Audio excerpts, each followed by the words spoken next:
He grew up around Broadwater Farm, Tottenham.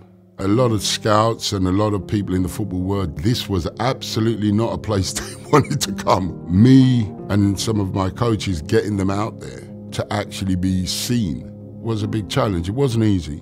I had no doubt he was going to get signed because we got a little Brazilian, we used to call him. When you think he's not going to get through that player like that, he just absolutely dances around him. He was always a silent one. Once he got on the pitch, that was his voice. Football. He could play with his right foot, he could play with his left foot. And McAnuff! He could score a goal, he could make a goal. He had that real robustness and pace, endurance. I actually suggested that I possibly could give him a rest. And I won't tell you what he said, because he wanted to play in every single minute of every single game.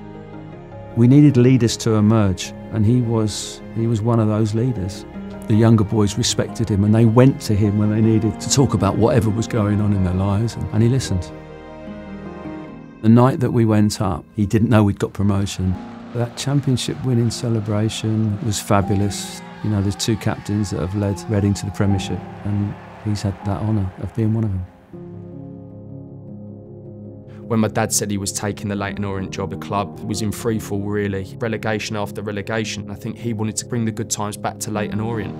The season as a whole was a real roller coaster. It went right down to the wire. But to see the jubilation and the embrace between the two of them.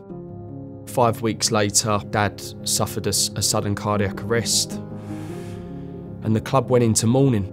I wanted to come down here to Brisbane Road and see the tributes that have been laid for my dad, and he was the first man here, leading the others by example and picking them all up, because some of these players, they didn't know how to deal with grief.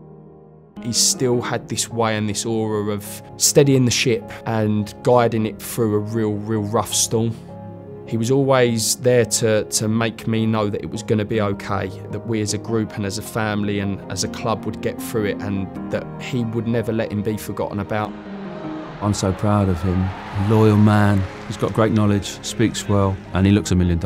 When he took the interim manager's role here at Leyton Orient, we were delighted. They sing his name all of the time at Brisbane Road. It's just poetry in motion. He may have been born with the ball at his feet.